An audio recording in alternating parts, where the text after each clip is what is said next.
Welcome everyone to Autogefühl, your number one resource for in-depth reviews here on different cars. This is Thomas for Autogefühl, and today we are here with the all-new Citroen C4 Cactus.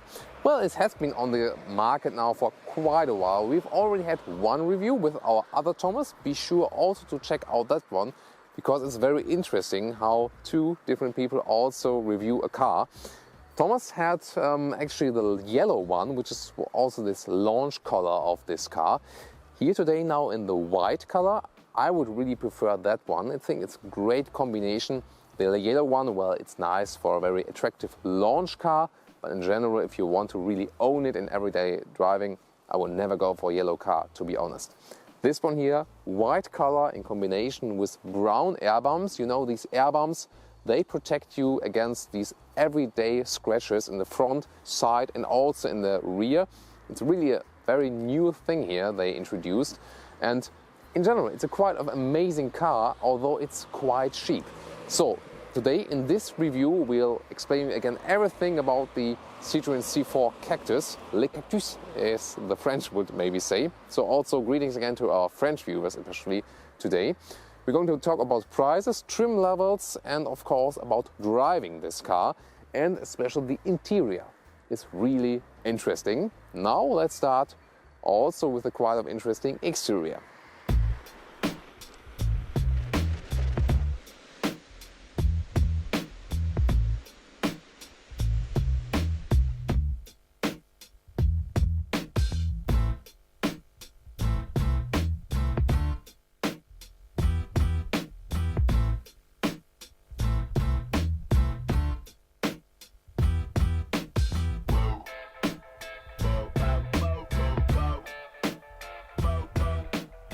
You see, the basic design here in the front is very round, but I think it's well done, because they really were stringent in design. Not to say, okay, we put it round here and a little bit angular there, so it's all round.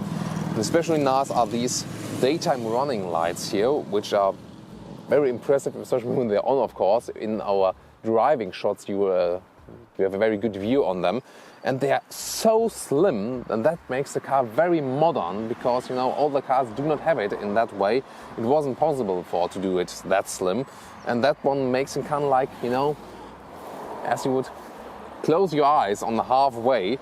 And it's really a nice design feature, and also very special and unique for this car. The front air bumps were quite here. You can see you can really push them in a little bit. It's very practical if you're, for example, in Paris and want to park in. You know, in Paris a lot of people have secondary cars just to drive inside the city that can actually get damaged. Here maybe you can just go with one car and your air bumps protect you. First of all, you don't get scratches in there that easily, and if this one is actually damaged, it's not too expensive to change it in comparison if it's, you know, on the basic chassis. So this one is the overview to the front. And then let's take a close look at the side profile. Also, I think the best word for this car is interesting, because there's so much to see actually at this car. Everywhere where you look, there are new design elements. Of course, it's not the calmest design in this way, because usually you say a very good design is calm, but this one is just, you know, so attracting. Actually, everyone looks at that car, because we got the shiny black roof rails here. We got the massive air bumps at the side, and they protect the car as well. Very good. Lately I had the case that someone was actually, you know, parking next to me and then was damaging my door from the outside. That wouldn't happen here, because the other door would just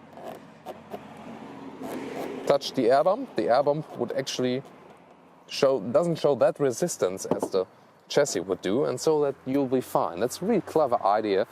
We've talked a lot about the colors already, and you've asked us in the other video, so I can tell you now today, as for now, you can pick this brown color, you can also pick it in black, and you can put it in dark gray and in bright gray. That one is available in the online configurator, and well, we've talked to Citroen, and they say on special demand it is also possible, you have to talk to your dealer then, to paint it in the very vehicle color. So for example, if you maybe picked white now and wanted white, I would not recommend it, because it maybe gets dirty quite soon. But it is actually possible, they say. However, the air bumps are kind of a special thing here. If you don't like them, okay, then put it in the vehicle, but I would actually put it in a contrast color. Here it is in brown because you see later on we're also kind of a brown interior, but just from the outside to the black roof rails, to the shiny black mirror caps, and also the 16-inch shiny black alloys. It would have maybe also good if that one would be in black. That would be like just two colors then on the outside. As I said, 17-inch alloys. That one is from the Shine trim level actually. The top trim level you got there in the Shine version. So basically this car, taking Germany as an example now, is 14,000 euros. So really a cheap car. Finally, again, a cheap car, which is also coming with a lot of nice ideas. Like the old deux chevaux or the 2CV Citroen introduced a lot of years ago and was a world success. So this one's kind of the same concept. So 14,000 euros at the basic entry version, and this car here now, Shine trim level, the top trim level, and also the top diesel with 100 horsepower is about 23,000 euros. That's of course not that cheap anymore, but still if you compare it to other crossover cars, it's still a reasonable price.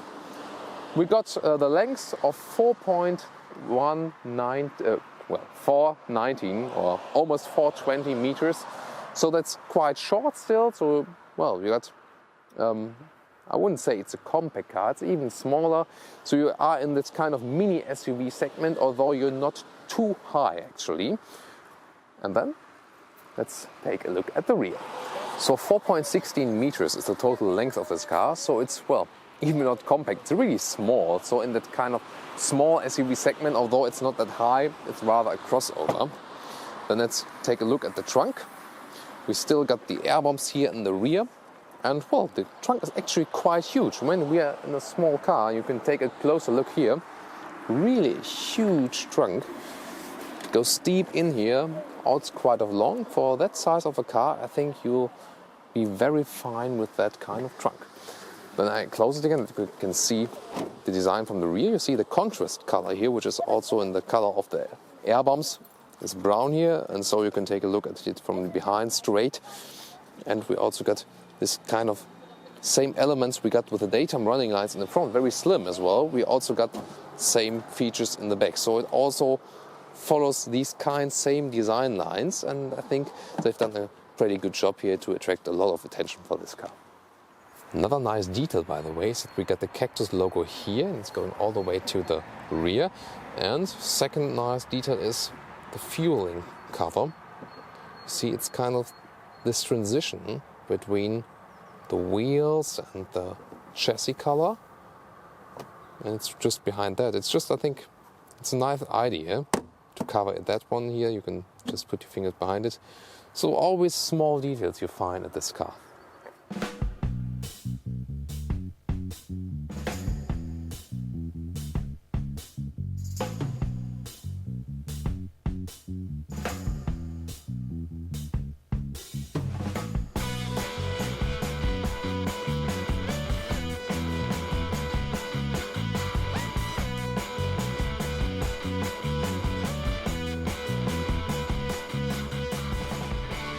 So let's take a look at the interior now. First of all, I open the door. I think the door handles are quite good, quite solid, so very well done.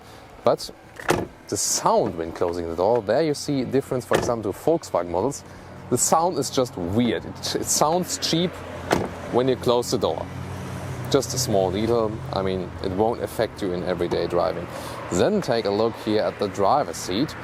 You see, if we begin with the dashboard, very clever idea. It's a cheap car, but still we got kind of premium ideas for the dashboard, for example. Brown color, also the surface. Well, it is a plastic material, but it's not that kind of basic black plastic we often find in it, which is so boring. This one really arouses attention again. Also the shiny black vent cover. Then the steering wheel. Brown on the outside, black on the inside. Great idea again. Shiny black structure here. Then also look at the seat. We got this contrast here as well. There you see we're in that Shine trim level, the top trim level. contrast with black and brown again. I think this one is artificial leather. We don't have like this one front bench because we have the manual transmission here. Also check out the other video I've said. There we got the automated manual transmission, but there it's possible to have like one front bench, which is also kind of nice. Seat heating here in the front. And well, everything besides these nice ideas, I must admit it is kind of cheap. For example, these levers we find here. This one you see where the low price is actually coming from, because these details are rather cheap. But I must really say, so much nice ideas here with the contrast colors and also with a lot of surfaces.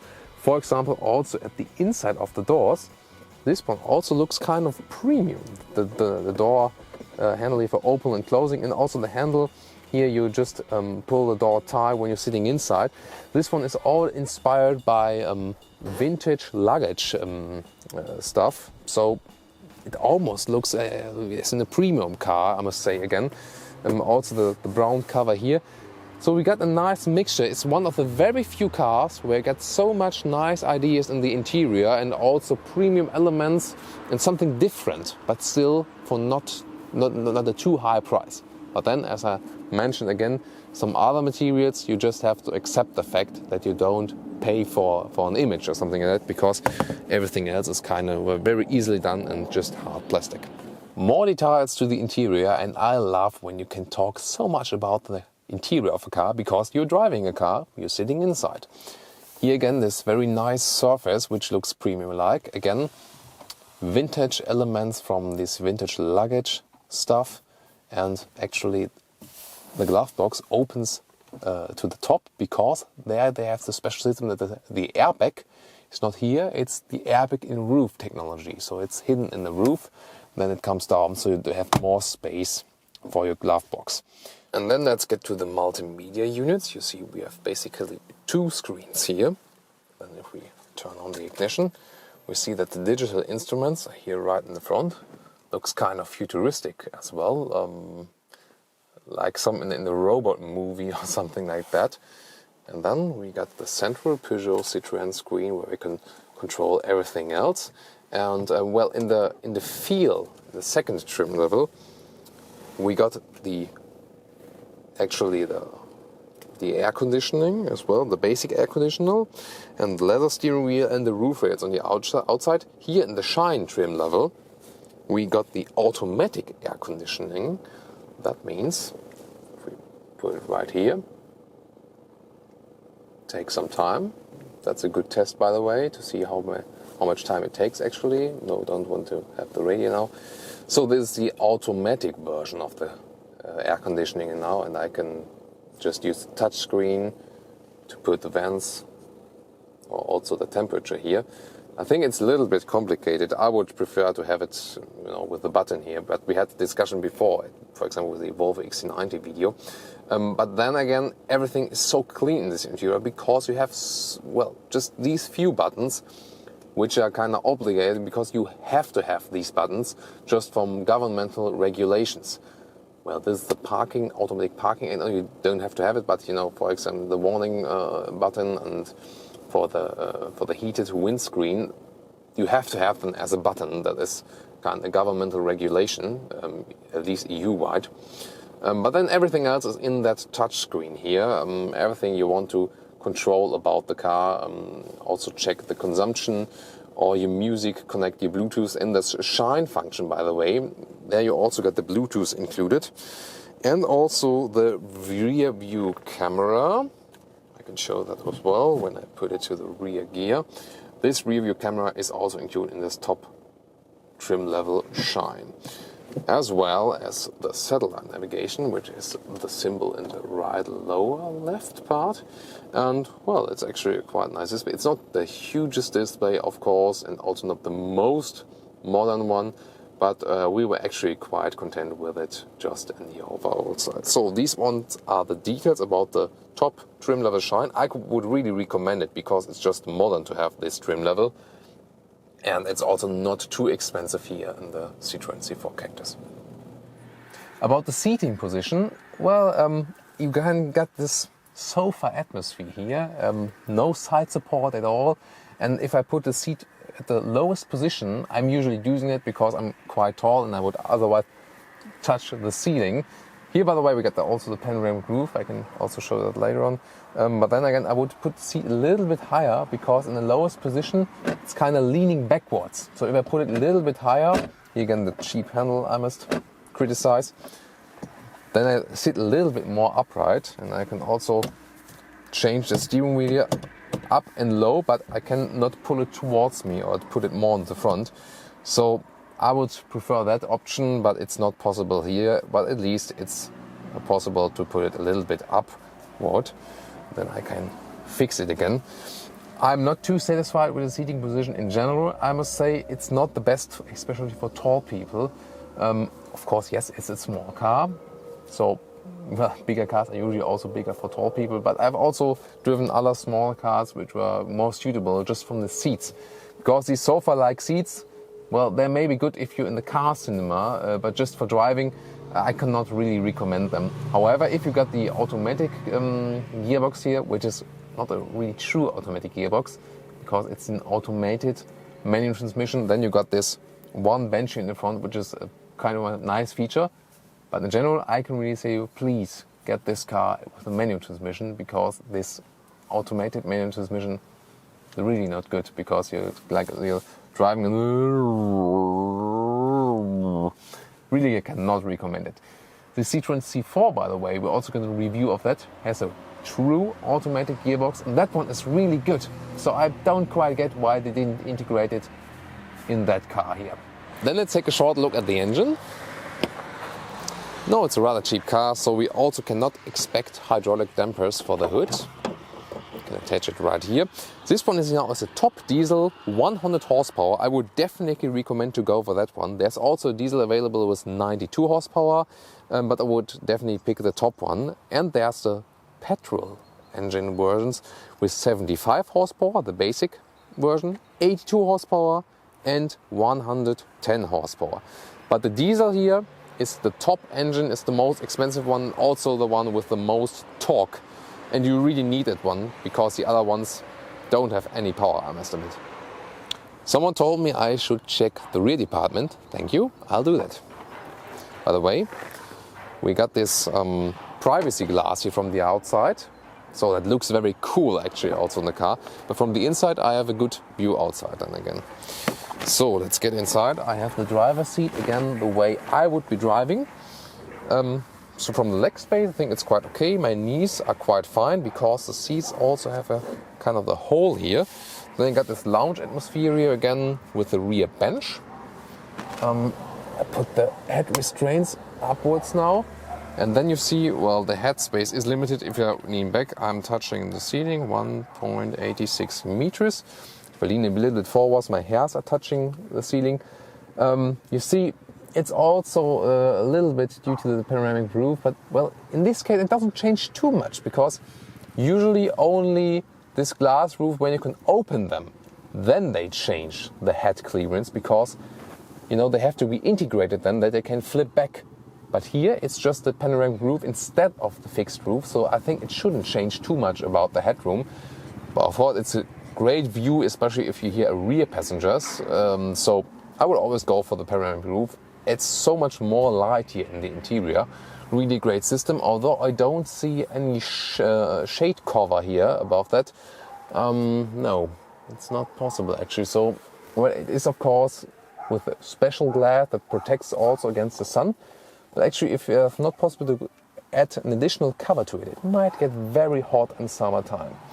So in general here, to the rear seating position, I think it's not the most comfortable one. It's okay for short rides, but I can't recommend long rides for tall people, especially due to the head clearance and also due to the seating position. You don't really have a real seat. It's more like a bench. Well, it's something quite special again. But not too comfortable, I must admit. What's a special neat feature here, Thomas already explained in his review, are these rear windows. They saved some money here, that you cannot lower them. Usually it's quite seldom the case that the rear windows are lowered. So I think it's okay to have this option. You can maybe put them in summer times and even while driving, having them still opened. But you know, some of you already criticized that in the other video. I'm not sure how much money this really saves in this case. The door handle and the structure is also kind of cheap, but again, you shouldn't expect too much. I think the solutions they got in the interior are already quite good for that kind of price. And one additional info, I have to put both buttons at both sides at the same time for the rear bench, and then I can flip it in one piece. It's also because they've saved cost with it, that it's just in one piece. And then you still got a step here, so also not the most practical solution, I must admit. But at least you have the possibility here to load a lot of things, and I'm not sure if everyone has to have this split, 2/3 1 split in the rear bench. They also save the moment by that, as I said. I think it's okay if it's just in that solution, or what's your opinion on that one?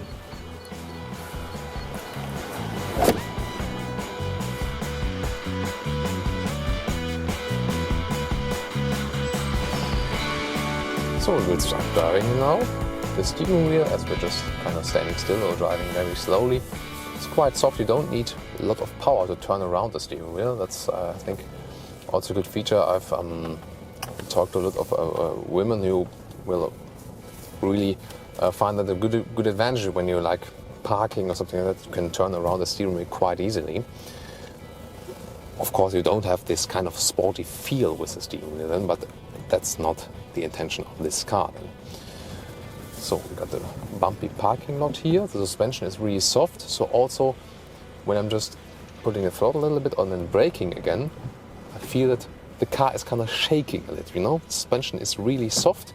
Reminds me again of the 2CV, the small Citroen car, the vintage car. So now let's get on the road. I think the diesel, well, it's not the most pleasant diesel sound, I must say, but I would really go for the strong diesel, offers the most torque in this car. However, you really have to put down the throttle very hard that you get some speed on it. So a lot of traffic here now. Seating position, I must say, I already told you in the interior presentation, I'm not too happy with the seating position for tall drivers. You feel a little bit, you know, kind of misplaced, I must say. I would rather prefer if the seat would be a little bit more upright, especially we're in the crossover here, but we don't have kind of this upright SUV feeling. So it's really more from a crossover look than a crossover seating position, I must admit. The steering wheel is not the kind of steering wheel you would actually use for dynamic driving. It's more about the design. Just a basic handle, I think it's not really ergonomic. It looks great, yes, of course, but the form is not good for driving, I must admit. Also, I don't have much space here above my head. I'm almost touching the seating here with my head. So again, as a tall driver, I don't have a too good position here. The shifting lever here, well, if you're shifting now the 5th to 4th gear or 4th to 3rd gear, it's all feeling a little bit soft. You see, I'm in the gear now and I can shake it all around. I'm not really sure what they thought about that when doing that. So it's a really soft experience. Although you don't have too much resistance when shifting, that's kind of okay. But as you can put it around in every direction, it also feels kind of cheap. The digital instrument, I think it's just something else. I mean, why not? A lot of you are, of course, fans from analog instruments.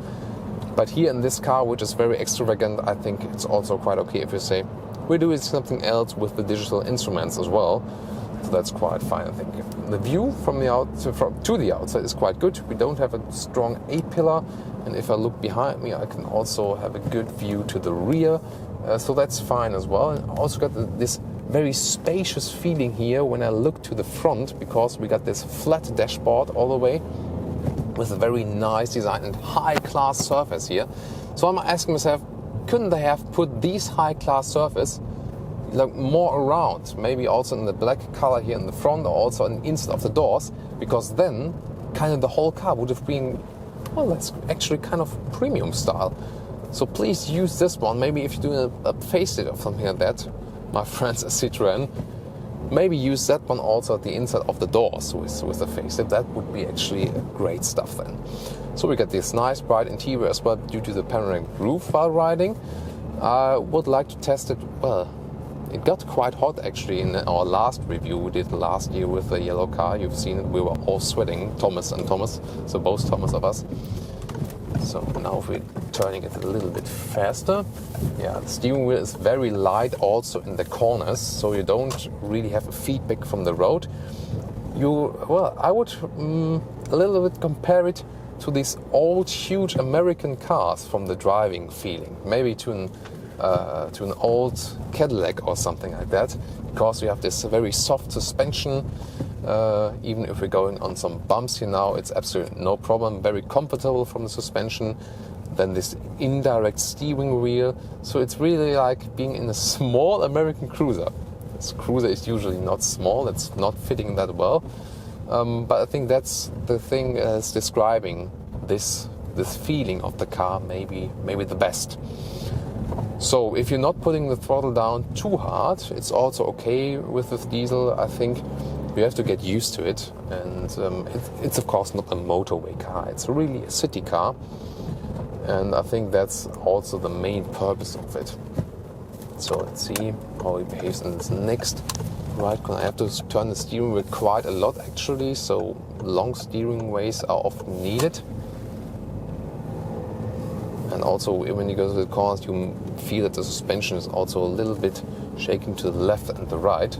But I think it's it's not always the best if you got the sporty setups for everyone. Not everyone wants a sporty car, and I think this one is also kind of a special car, also from the driving feeling. I think it's actually really funny to drive this car.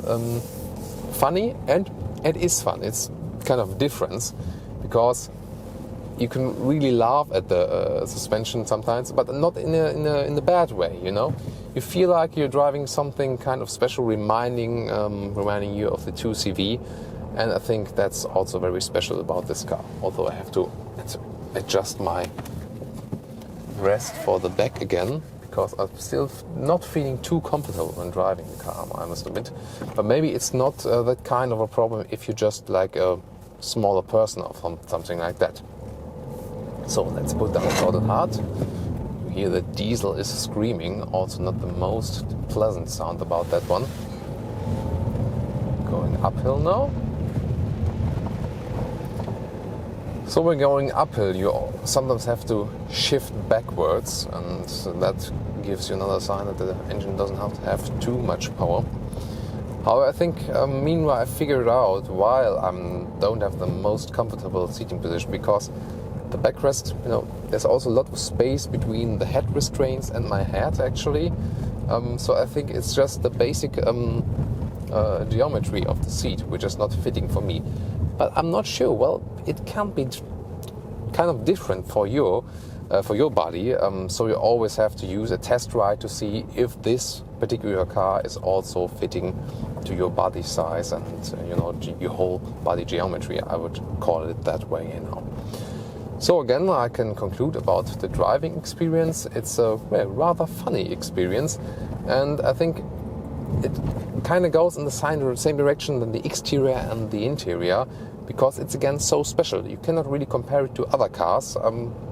Cannot think about any other car I would say this has kind of a same driving experience. It's also something special on its own, and so this really fits to the whole concept of the car. If you want to have a special car which is so unique but don't want to pay too much money for it, then you also get well along with the driving experience here in the Citroen C4 Cactus.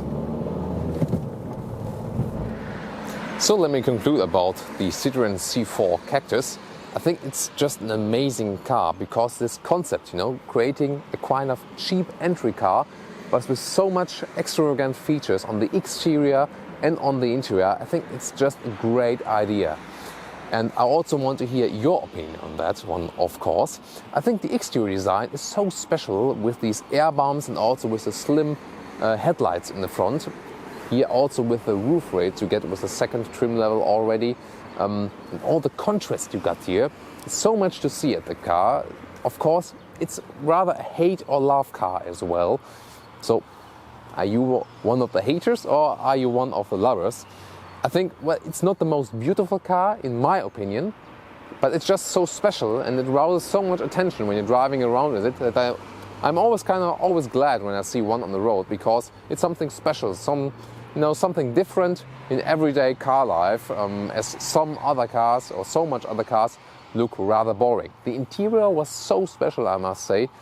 There were of course, a lot of cheap elements as well, but I mean, you can't expect so much for that price. But then again, we got so much clever and very interesting solutions, which are always kind of premium style. For example, the surfaces of the dashboard and this vintage style inspired by luggage pieces. That was a very great idea. The seating position, I was not quite content with it, and also from driving. Still, this 100 horsepower diesel, well, it's really not that powerful. I would really go for that one because the other ones have even less power. And then I'm not sure how I would move that car. But maybe I'm expecting too much there, because usually we also have cars with higher horsepower figures. In general, so I must say, very nice interior, inspired by so much things, special features, but not the best ride actually. You also do not have this side support in the seat, and of course it's not a sporty ride, but the suspension is rather on, that kind of old shaky 2CV suspension, though it's also kind of a funny ride, I must say. The shifting process, I would definitely go for the manual transmission, even if it's not the best shifter I've experienced, but this automatic gearbox, which is kind of the automatic manual transmission, I would not go for that. We had done one in the other review, so also check one there if you maybe feel more inspired to that one. Well, then the trunk was quite good to use, I must admit. Although when you're flipping the bench, you have a step there, but who cares actually? It's not that bad. So in general, I must say, I think it's a good choice if you want to have very prominent, very extravagant car, but you do not want to buy so much, such an expensive car at the same time. So that one is, I think, the most important feature about the Citroen C4 Cactus. Rather low price, but you get a lot of attention with this car, both exterior and the interior. So I want to hear your opinion on this very polarizing car again, and maybe also if you've seen the other color we have presented to you, and also with the other transmission, what you thought about that one, and especially about this interior and exterior features we got there. Really looking forward to your comments here. Or if you're maybe already one of the owners of the Citroen C4 Cactus, also looking forward to that one, because it's always great to hear this feedback from the owners, maybe also from people who drove previous versions of some cars. Here again, it's not possible because it's the first generation of this car, so we are very much looking forward to the first owner of this car talking to us here in the comments. Thank you again for watching. This is Thomas for Autogefühl, and we'll see you at the next episode.